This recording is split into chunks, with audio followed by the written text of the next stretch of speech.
Today we are going to talk about current situation in North Korea, about Kim Jong Un, and about the related.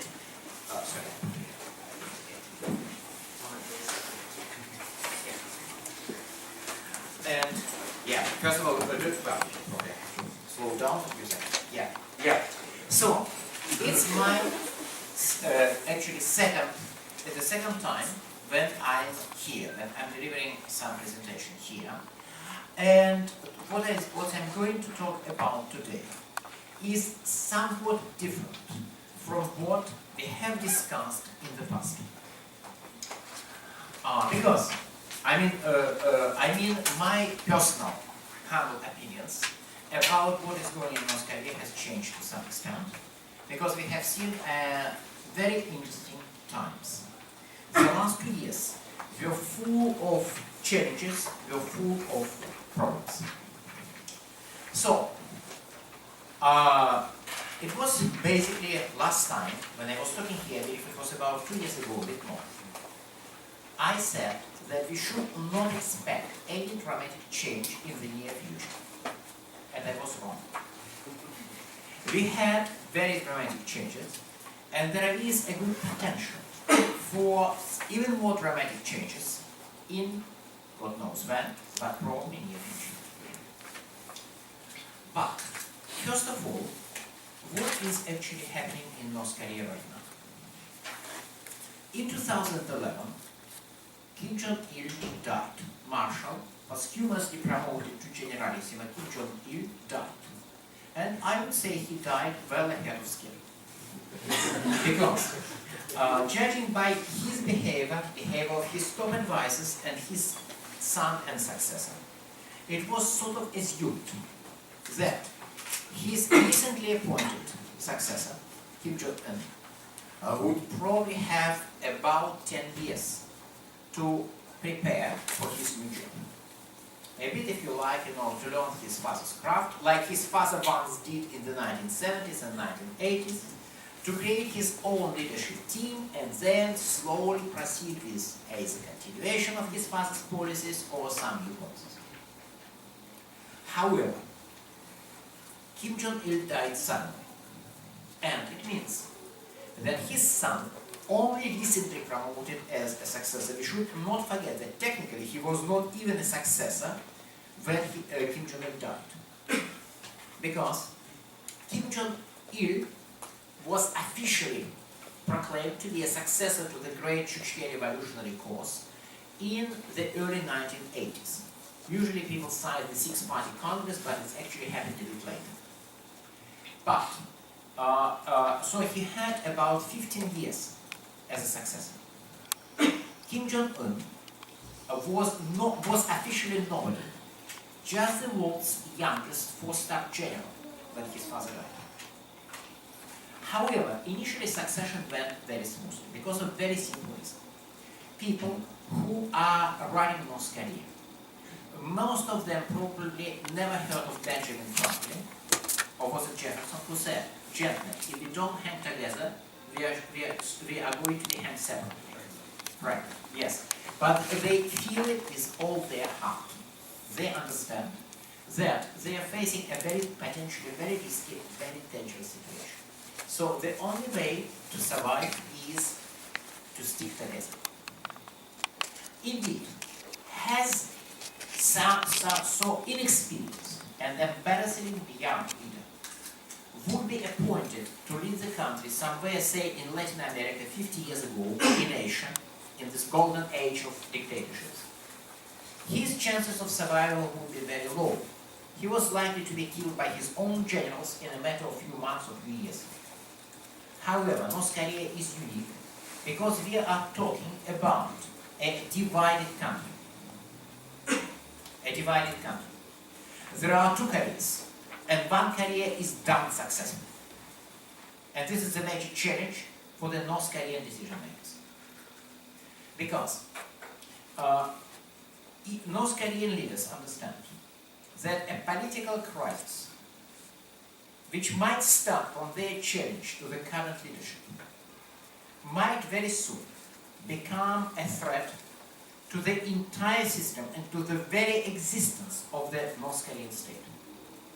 Because a probability of an East German style collapse is never far away. And this was one of the reasons why Kim Jong-il was so reluctant to emulate seemingly successful Chinese reform path. Because many people say, why they are not doing what China did? My answer is because it worked in China because there was no South China. And since there is a successful South Korea, it's not going to be equally successful in Korea. So they are actually quite smart in not emulating China. Why? Have a thought experiment. Let's imagine that the North Korean government starts Chinese style reforms. The information about the outside world will start getting in. People will learn how backward and how repressive their system is, and they will also see this wonderful shiny picture of Seoul, assuming that just overnight they can enjoy the same lifestyle you are going to enjoy after the end of this class. Not going to happen, because the productivity gap, economic gap between two Koreas will remain even after unification for a long, long time. However, it's a very powerful illusion. So if people learn about it, and if people are less afraid of the government, this is a likely outcome. So reforms is highly risky. It's a way to get killed, actually. And it's not paranoid. Because very often in this mass media you see descriptions of North Korean government as paranoid. They are not paranoid, they are masters of survival. They are very smart, very successful people. They know what they want. They want to stay in control, they want to die in their beds, and they usually succeed. So it was Kim Jong-un's policy. Having said that, what was happening under the new leader? So Kim Jong-un found himself in a situation which is very different from his past in one regard. People tend to say that the difference between Kim Jong-il and Kim Jong-un is, his background, his Western education. But if you look at the biographies of the most brutal dictators, very often you see that these people had first-class Western education. It has little, if any, impact on actual behavior. Some people say that basically he is more flexible and so on. Well, maybe, but I don't think it's decisive. What's decisive is age. Why? I have described Kim Jong-il's dilemma. He understood that the reforms are highly risky. There is a tiny probability that reforms will succeed. So, North Korea will become a Chinese-style developmental dictatorship. There is much greater probability that attempted reforms will speed up collapsing. At the same time, Kim Jong-il, like Kim Jong-il, was perfectly aware that the system was falling apart anyway, because the oft-repeated description of North Korea as a Stalinist state is seriously misleading. It's not a Stalinist state actually anymore. If you look at the economy, it's an underdeveloped state is clearly this market economy. Or if you like, this is a black market economy, gray market economy, because these market activities are tolerated, not officially allowed, but government pretends it doesn't pay, it doesn't see it, but most of the economy has moved to the private sector. People are working on the private fields, they engage in all kinds of businesses. Most of the restaurants, roughly 3/4 of the restaurants in North Korea are privately owned, even registered by the state as state restaurants. There is a booming industry of transportation, buses and trucks, which are privately owned, but of course registered as state property. You have government enterprises which are increasingly behaving as if they are owned by the managers. Managers make deals, get money, sometimes from black market dealers, they borrow money, they invest, they make deals. Technically everything is a crime. Technically every single member of this social groups, both black market operators and newly independent managers, can be executed for a very long list of committed crimes.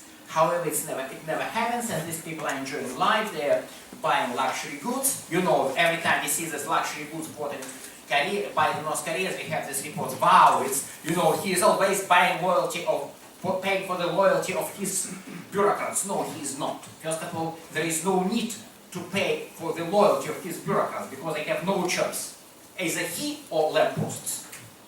Second, and this is a pretty powerful reason to remain loyal, with or without new luxury cars. And these luxury cars are usually bought not for the tiny elite, of course they get some slice, but for the newly emerging people who have good money, who can buy these expensive flats. A good flat in Pyongyang now might cost up to 150,000 US dollars.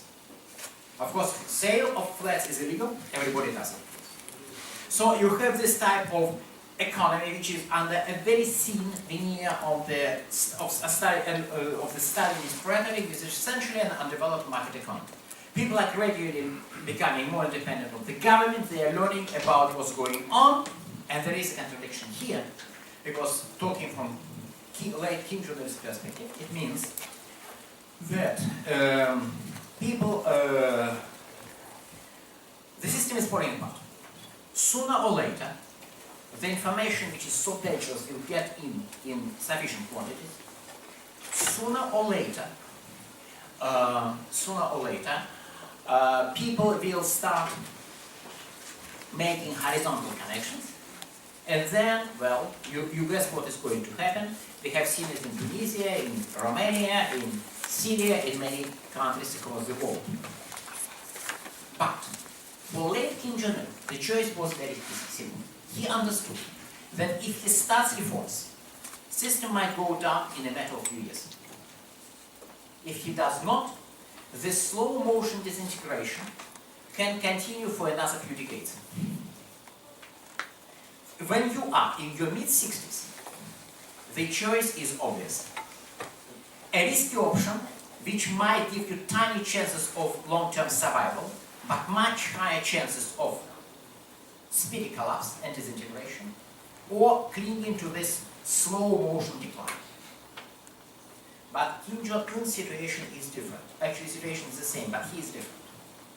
20 years or 30 years, I don't think they will last 20 years, 30 years, 20 years or so, would be more than enough for his father. Because it would ensure, and as a matter of fact, it did ensure, that Kim Jong-il died in his bed. But for Kim Jong-un, who is now around roughly 30 years old, well, chances that he will come to that the system will last another 50 years are pretty close to zero. So I usually make such a comparison. Imagine somebody has a brain cancer, and given a choice between a risky surgery with survival chances of 25%, but if the person is lucky to get in this 25%, he or she is likely to live very long, productive life. And alternatively, death on the operation table, much more likely outcome. Or just, taking drugs which will slow down the growth, so it will probably last for another 5 or 7 years and then that. I believe that the major variable, the major reason to make a rational choice, assuming that people do make rational choices in such situations, which is not always the case, is age. For a young person, surgery makes sense. For an old person, conservative treatment is much better. It's actually a question of simple calculations. So Kim Jong-un is this young guy. He and his young people around him, who we have not seen yet. So there are good chances that he will take the risks. And as I'm going to say a bit later, there are some indications that he has already taken the requisite risks of changing things a bit. Having said that, first he has to deal with one serious obstacle. That is leadership team problem.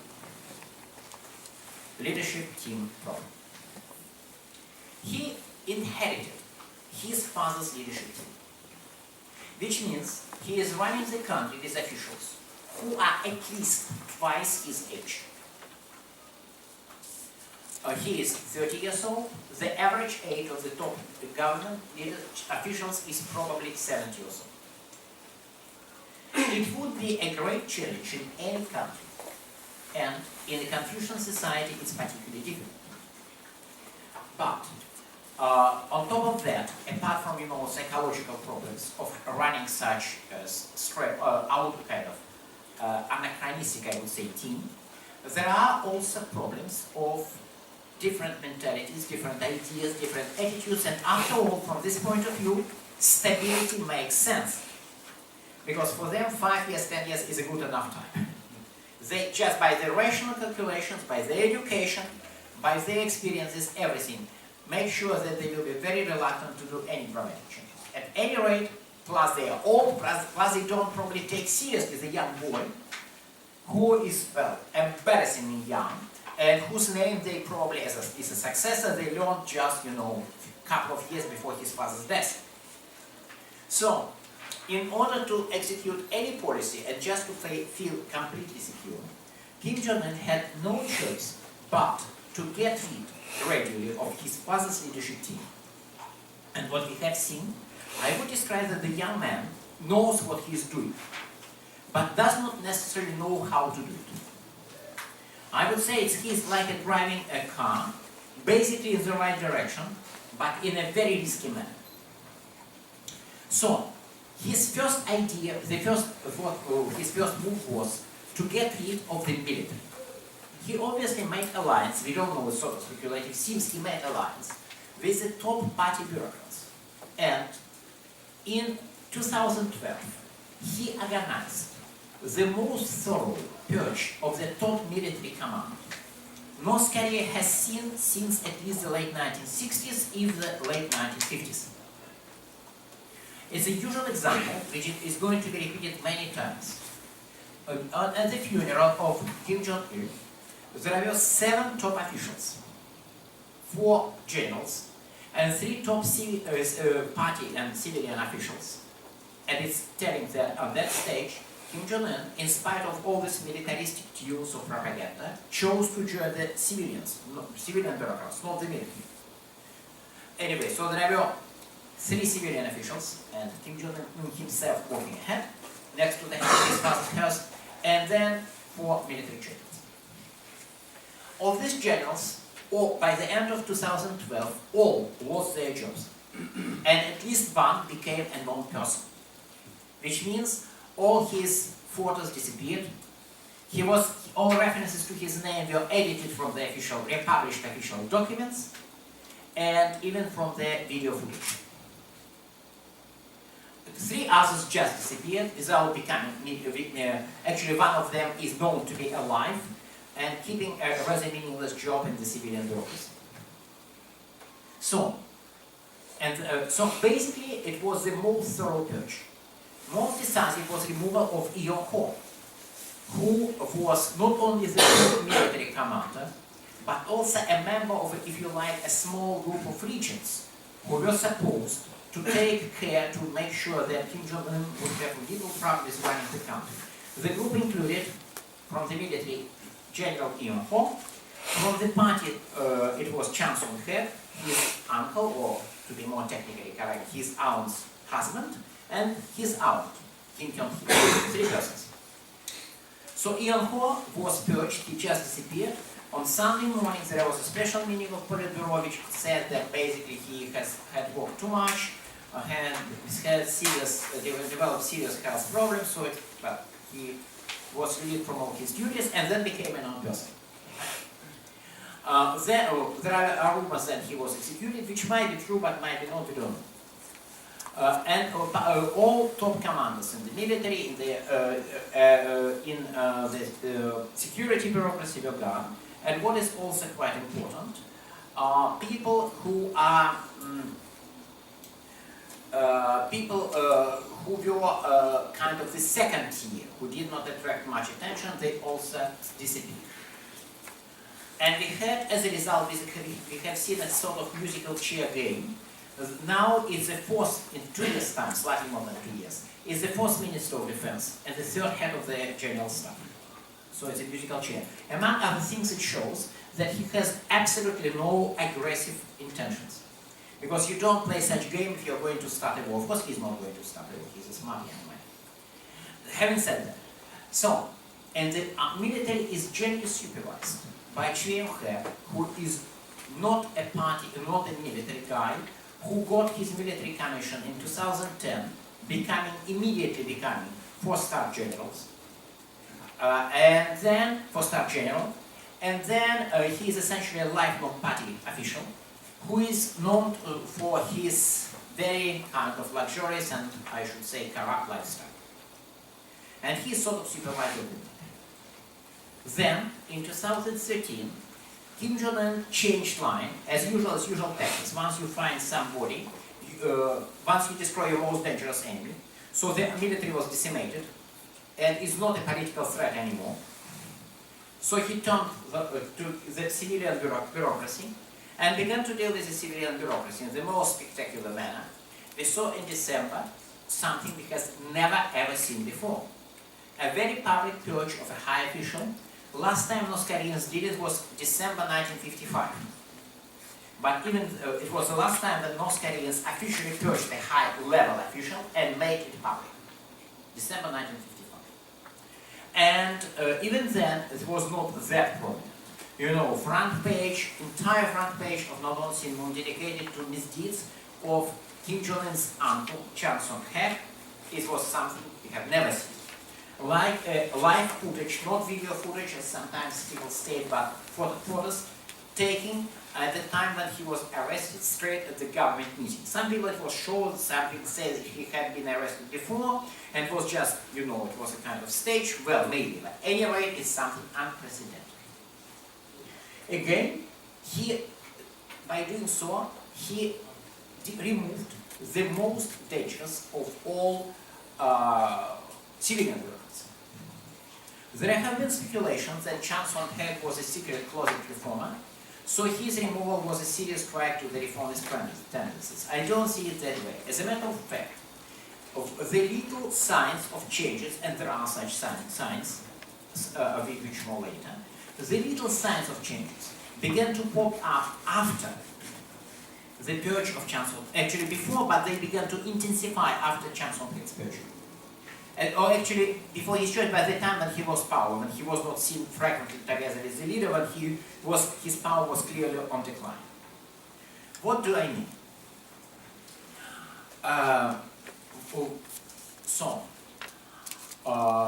First change, as one should expect, seems to be happening in the agriculture. Year before last, in 2012, on the 28th of June, Kim Jong Un allegedly issued some instructions, which are known as, because of this date, as the 28th of June instructions. These instructions essentially imply, at first glance, they don't look that radical, but they're very radical indeed. Because the first idea is to reduce the size of the production team from the current large size of 15 to 20 members to much smaller size of 5 members or so. Which means that 5 members or 6 members, roughly, doesn't necessarily 5, not one more, not one less, roughly 5, yeah? Which means the average size of a household. So, in plain English, plain Korean, it means that now North Korean farming families can register as production teams. On paper, it's all right. Nothing capitalist. It's just a sheer coincidence that all production team of our village, every single one, includes members of one and just one family. So it happened. So it's simply they are in a better mood working for the socialist construction together. But it's actually family-based agriculture. Plus, 30% of the harvest. They are promised to be given 30% of the harvest. Plus, they are given some fields which the government say they will be allowed to work on for the indefinite future. So a sort of fixed relocation of land. it's very similar to what Chinese did in the late 1970s. A slow motion, low profile switch from the grossly inefficient, remarkably inefficient state-run Soviet-style agriculture to far more efficient private agriculture. And I would mention that recently we have seen something we have not seen for 25 years. This year, I mean last year, North Korea's harvest was enough to meet the basic physical demands of the entire population. They have not managed to produce enough food to stay alive for many, many years, for more than 2 decades to be more precise. It's not, to a very large extent they were lucky. Weather was good, but it's not the only reason. I talked to people who were present at the countryside a few months ago in summer, and they say that actually, the harvest, the productivity rate is much higher in the areas where this new system is introduced. It's not everywhere yet, it's only in some villages, many villages, but not everywhere. So people say that harvest is much higher, 30–40% higher.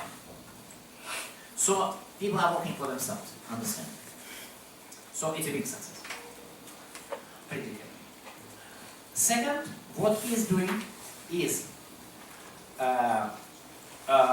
reforms with industrial management. When last year, North Koreans decided to test whether Park Geun-hye government is sufficiently tough, and staged a wonderful political show. And at one point, they even openly, explicitly threatened to nuke Austin, Texas. So during this wonderful political show, people did not pay attention to a major change at the very top. Park Purging, the only North Korean official about whose political inclination something certain is known, has been reappointed the Prime Minister. He was a mastermind because very decisive, half-baked, and essentially unsuccessful, but still the most radical attempts at reforming North Korean economy in 2002. But during the massive backlash against all market activities, which began in 2005 and lasted until 2010, there was roughly 5 years when under Kim Jong Un government wanted to get rid of these nasty black market operators, unsuccessfully. He also lost his job and was sent to an exile essentially as a manager of a large state company, state factory, and then made a comeback. So he made a comeback and some changes began. We don't really know what he's going to do. It seems that his ideas of reforms are very limited, very similar to what the Soviet Union did under Kosygin in the mid-1960s, and its system was not going to work. It's essentially independence, more independence to the state-owned enterprises. So this system has been tried many times in all communist countries, usually without much success. But this is what he's doing. And there are some first signs. From October, some companies which are successful in selling and exporting their goods overseas are allowed to dramatically increase salaries of their workers, salaries and wages. Dramatically means 100 times, yes, 10,000%. And they began to pay exorbitant salaries, which roughly equal, it's only a small number of factories, so it doesn't produce massive inflationary pressure. They are now paying exorbitant salaries of $35 and $40 a month, which is a livable salary in North Korea. You can live on this money in North Korea. $40 a month, it's enough for you to stay alive. First time again in 20 years, when at least some North Korean workers are receiving enough money from the state for their officially designated job, enough money to stay alive. Then, in late November, days before the purge of Kim Jong Un, we had other signs. 13 new economic zones were introduced. Plus, this standing of Sinju as a special economic zone was reconfirmed. Plus, Rason economic zone and Kherson zones are still operational, so we are talking about 16 special economic zones. And Chinese colleagues report that the construction had already begun. Initially, first thing they began to build was fence, of course. Fence and checkpoints, because it will be completely fenced off. Then basically current would not have normally access to such zones, which will be kind of dangerous capitalism-infested areas. Nonetheless, again, a bit like China. So this